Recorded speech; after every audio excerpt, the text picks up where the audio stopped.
All right, big game for Pitt coming up here on Saturday against Boston College at Acrisure Stadium, noon kickoff for the Panthers taking on the Eagles. It's a big one, opportunity to get to 3-2, break the losing streak, not lose 3 games in a row, and maybe get just a little bit of good momentum and mojo and good vibes, right? And if not good vibes, at least a break to the bad vibes. But what's it going to take? What's it going to all be for Pitt to get this win against Boston College? We got some of the biggest questions. I don't know if I'm going to end up with 5 or 3. We'll see how many come to mind as we go through. I know I got a few already, but I don't want to sit here and say 5 big questions for Pitt heading into this game. But what are the biggest questions for the Panthers as they get ready to face Boston College? What's it going to come down to get this win? Let's talk about it here on the Wednesday edition of the Morning Pitt, youtube.com/Panther-Lair.com.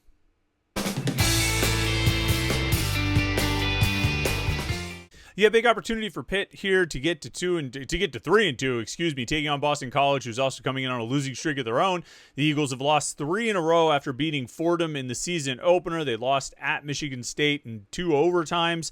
They lost at Stanford by 10, and then this past Saturday, they had a week off, and then this past Saturday they lost to Cal at home, 28-24, a game that was pretty close. I think they were leading, kind of coming down the stretch. They gave up a big play to Cal, drove the length of the field for potentially a game-winning touchdown, but ended up throwing an interception in the end zone and losing that game by 4. So some close losses, some tough losses. You know, Pitt's 2 losses have been by a touchdown each. Boston College's losses this season, 2 points, 10 points, and 4 points. So not a lot more. I mean, when you lose by 2 touchdowns, lose 2 games by a touchdown each, that's 14 points. Boston College has lost its 3 games combined by 16 points. So the Eagles not getting blown out. They're definitely going to present a unique challenge, and we'll talk about what that challenge looks like and some of those things as we get into some of the big questions. But I don't think there's any question about the questions and about which questions are biggest for Pitt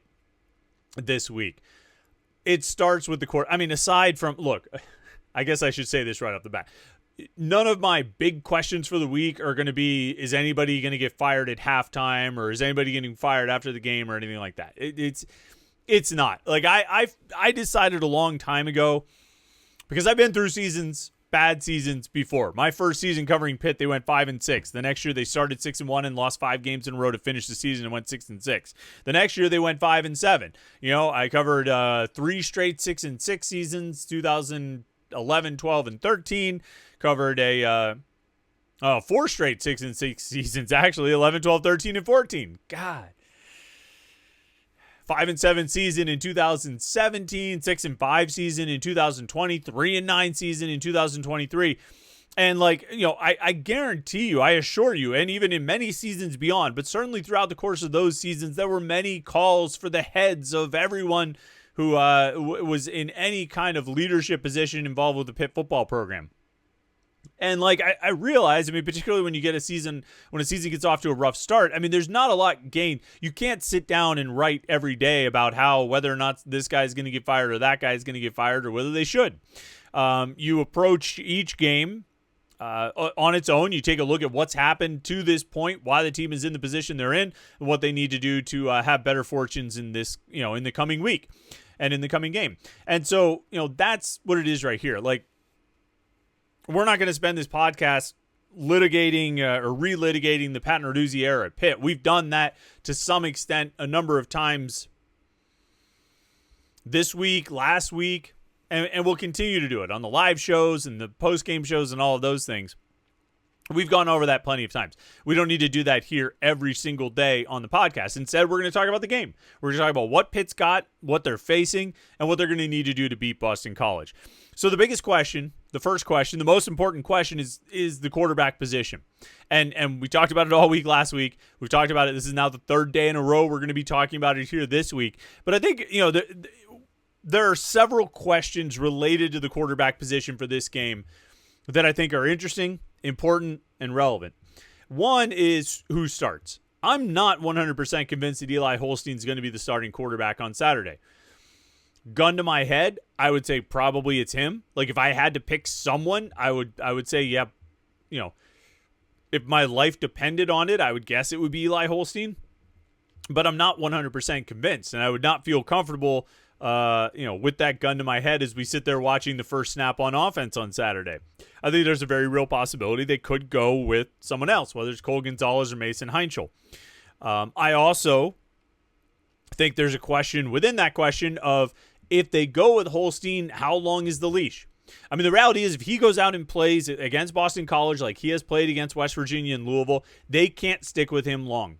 We'll have a deeper dive on third downs and red zone probably tomorrow on the Morning Pitt and on Panther-Lair.com. But Eli Holstein in the red zone against West Virginia and Louisville has completed 2 of 9 passes for 21 yards, 1 touchdown, and 2 interceptions. So it's not an exaggeration to say that in the red zone, once they got inside the 20 against those two teams, Eli Holstein completed just as many passes to players on the other team as he did to players on his team, with 2 interceptions and 2 completions. That's bad. And that's just like one little segment of what he's been doing and how he's been playing. If he plays like that in the first quarter, in the first half against Boston College, I think you have to make a move. You were compelled to make a move last time. Incidentally, that was the last pass that has been thrown in the red zone, was that interception on the pass to Juelz Goff, which we talked about yesterday and we've broken down a number of times. You can't roll with it. So there's a question of who starts, and there's a question of who finishes, I guess, if things go the way they've been going. And so that's the first question. That's the biggest question. It's the most important question for Pitt heading into this game. Right up there, and the rest of these questions are not necessarily going to be in any order or ranking or anything like that, but what's up with Desmond Reed? Is he ready to come back? Is Pitt in a position where they need to force him back or rush him back? They're obviously better with Desmond Reed than without. It's better to have him than to not have him. But I don't think Juelz Goff and Ja'Kirian Turner have done a bad job. I thought they were pretty solid against Louisville. We talked about it. I think they had 13 carries for 68 yards or something like that. I mean, that's good. 5 yards a carry. Great. Good job. You'll take that. That's good production. I don't think it was an issue of personnel that kept their running game from getting off the ground. I think it was an issue of blocking to some extent, and also just a commitment to actually running the ball. And they don't have that. And maybe if they had a little bit more of that, you wouldn't be relying on, throwing in that situation first and goal from the 4. But I digress. Like I said, we don't need to go down that path again. So that's another question too, is like, what is Desmond Reed's status? I don't have a good feel for it. I initially had heard he was going to miss a few games when he got hurt in the West Virginia game. Obviously, he didn't play against Louisville, but maybe there's a chance that he comes back this week. And if he doesn't, or if he does, can they establish the running game a little bit more consistently than they have basically all season? And I'm not sure if they can. I don't know the answer to that. I don't know if the desire is there. I don't know if the will is there. I don't know if the ability is there, either on the part of the play calling and play design or on the part of the players. I don't know. I don't know if they have the stomach for an effective running game. And that's on the sidelines and on the field.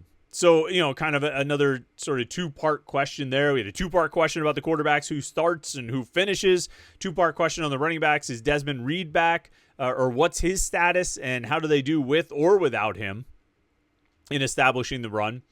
And then, I don't know if this is a 2-part question. This is like a 9-part question. But who do they get back healthy on defense? I think this is a huge part of this game. I mean, Boston College's offense is interesting. They're throwing the ball a ton.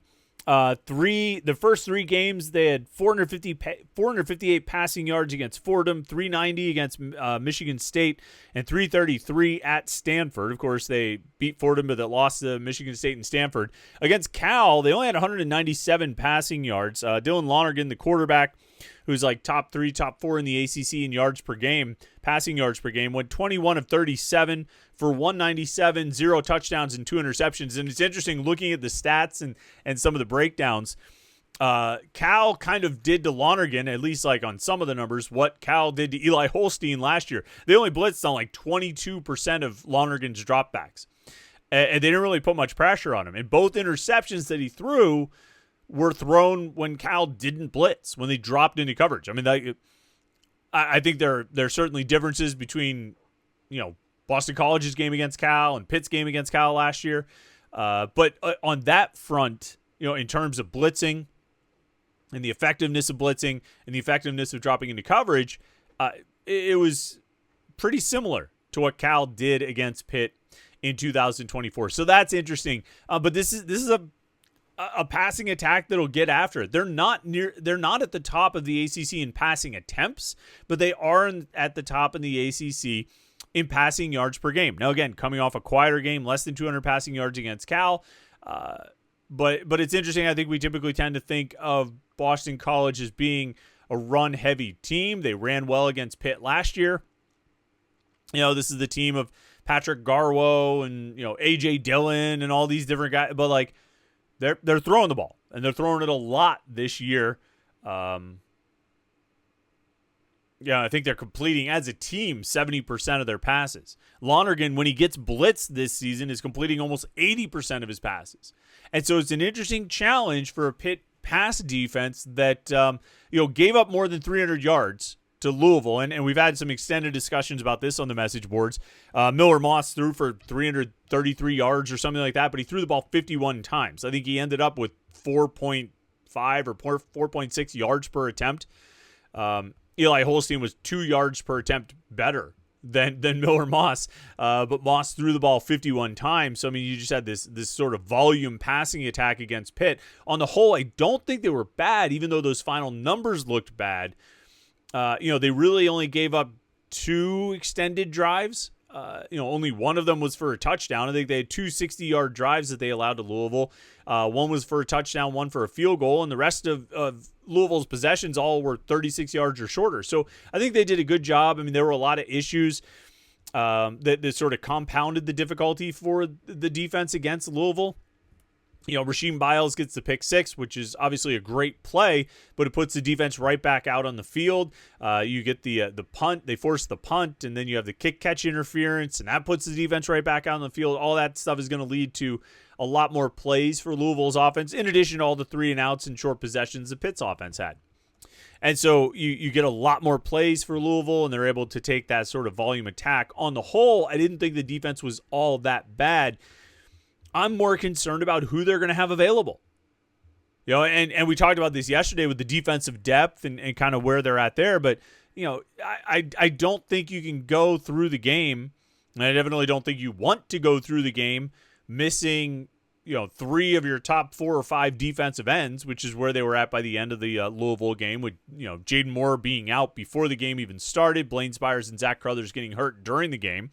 The linebacker depth is what it is. We've talked about that a ton. The corners, they had 2 corners ruled out for that game, Tamon Lynham and Rashawn Murray. Those are 2 deep guys. You want to get those guys back, at least one of them, to have a little bit more rotation at corner. And then Javon McIntyre left the Louisville game with an injury and did not return. And Kavir Baines-Marquez, I think, played well. But Javon McIntyre is the experienced veteran guy who's been in this defense for a long time. You'd like to get him back out there. So my biggest question about Pitt's defense, which I think has been, what's the best way to say it? I don't want to say okay, because I think that undersells it. I don't want to say pretty good, because I think that might oversell it just a little bit. But I think I would say good enough. I think Pitt's defense has been good enough. Good enough to be 4-0. Better than 2-2. Because, I mean, all of the problems are on offense. And we know that. I think it's been understood. It's been established. And we'll keep establishing it all week, because we have lots of... I have... Somebody told me these look like missile codes, but the legal pad, there's a lot of data on there. This white piece of paper has a lot of stuff about Pitt's offense. This white piece of paper has a lot of stuff. Wait, is this the one? No, not this one. This one's mostly about defense. This white piece of paper has a lot of stuff about everything down here. These are all the mistakes that Pitt made in the Louisville game on offense. Down here is third downs, because boy howdy is Pitt bad on third downs. Woo! Goodness gracious. So I would say, coming back to my point, I think the defense has been good enough. right? I think that's probably the best way I would say it. I don't know if that's damning with faint praise, but it's about the best I can come up with right now. I do think on a more individual level, I'm curious to see, kind of a big game from Kyle Lewis. I mean, he obviously had the interception at West Virginia. He's got he back-to-back sacks against Duquesne, I think it was. But it's interesting when you look at, and Jim posted this about Kyle Lewis, kind of what his stats project to on his current pace. And it ends up being like 75 tackles, bunch of tackles for loss, bunch of sacks, couple interceptions, like a very good season, but short of the standard he has set for himself with the performance that he's had in the past.